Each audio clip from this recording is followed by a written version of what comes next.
tardes amigos, bienvenidos a otra entrega de Capítulos de Historia. Hoy nos acompaña la profesora e historiadora Selva Chirico, con quien vamos a estar conversando sobre una mujer que tuvo un papel importante y protagónico en la sociedad del siglo XIX y principios del siglo XX en Rivera, pero que lamentablemente es poco conocida. O dicho de otra manera, Selva y la licenciada en enfermería Melita Hernández la sacaron un poco de esa incógnita que la rodeaba, de ese localismo corralense que la rodeaba, y la presentaron a la sociedad uruguaya y al mundo como una mujer de características muy interesantes para su época. La enfermera universitaria Anna Packer. Vamos a hablar de ella con Selva. Selva, ¿cómo llega Anna Packer a Rivera? ¿Cómo llega a Minas de Corrales? Ella llega por amor, pero se dedica a su profesión con tanto amor como pudo haber motivado su venida desde Inglaterra hasta Cuñapirú y Corrales. Ella llega y se casa con el doctor del pueblo, Francisco Davison, a quien había conocido en el hospital de Liverpool. Ese hospital era el centro científico más importante de Inglaterra, donde se desarrollaban estudios sobre epidemiologías relativas a América. Es decir, ella no desconocía el medio donde iba, por lo menos en teoría. Cuando se viene a Minas de Corrales, porque ahí se radica en una casita muy modesta, a orillas del arroyo Corrales, donde ya vivía Davison previamente, se dedica a una tarea profesional, pero con un perfil de género muy claro. Las personas que acudían a Ana eran mujeres que estaban en gestación o mujeres que tenían niños pequeños. Entonces, ella impartía no solo la tarea normal del cuidado físico, sino que llegaba a internar 10 días previos al parto en su propia casa y gratuitamente a mujeres que lo necesitaran, mientras las instruía sobre el cuidado necesario de esos bebés. Es decir, la multiplicación del conocimiento científico de la época, del más avanzado de la época, sobre cómo criar un bebé, se empezó a impartir en Corrales antes que en cualquier otro lugar de la República. Posiblemente solo hubiera un ejemplo similar en el Hospital Británico de Montevideo, porque esa era la modalidad inglesa, pero Ana la ejerció en Minas de Corrales.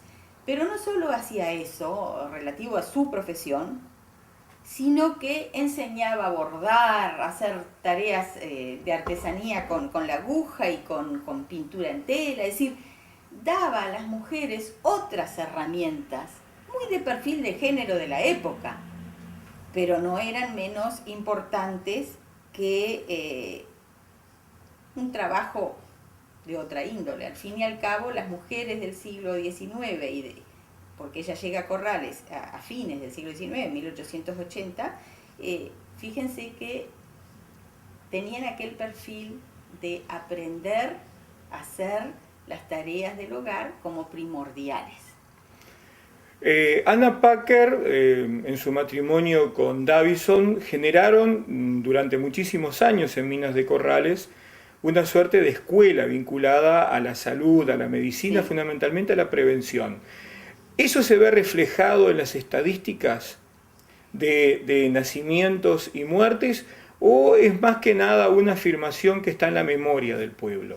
No, se puede creer que sí influyeron, porque las cifras que nosotros pudimos relevar con Melita nos evidencian una situación general de, por ejemplo, niños nacidos vivos, igual o superior al resto de la República para condiciones urbanas, que son siempre mejores que las rurales como eran las de Corrales. Lamentablemente, los partes médicos no siempre eran partes médicos. muchas veces los hacía el propio teniente alcalde. Entonces, para hacer un estudio realmente profundo de epidemiología o de causas de muerte, para saber si se evitaban muertes de alguna manera, no podemos contar con los datos fidedignos. Pero los que pudimos relevar con relación a los niños nacidos vivos, esos sí fueron claros, aumentaron sensiblemente después de la intervención de Anna Packer. Lo cual torna a la figura de Anna Packer una figura de mujer distinta, diferente a lo que hay en el contexto de las zonas rurales del Uruguay de la época. Notoriamente. Ahora, a la sombra de su marido, ¿no? Y como tú dijiste en la presentación, Ana nace en realidad después que nosotros pudimos publicar el libro. Porque hasta entonces era el pequeño espacio que se le da en el monumento a Davison con la palabra abnegación y nada más. Ya las nuevas generaciones poco y nada sabíamos de Ana. Por suerte pudimos rescatarla, por suerte hoy sabemos que fue trascendente y por suerte sabemos que en este caso también detrás de un gran hombre había una gran mujer. Lo que ustedes generaron con Melita Hernández también tiene una trascendencia pública actual, ¿verdad? A través del estudio de ustedes se generó un hecho bastante inusitado para un departamento lejano de la capital uruguaya. ¿Cómo se da la vinculación entre el trabajo de ustedes, Inglaterra, y ponerle el nombre de Anna Packer al hospital o al centro médico de Minas de Corrales?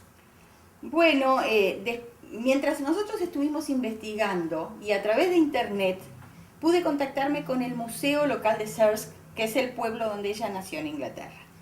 Eso generó una amistad, se puede decir, entre el director del museo y nosotras.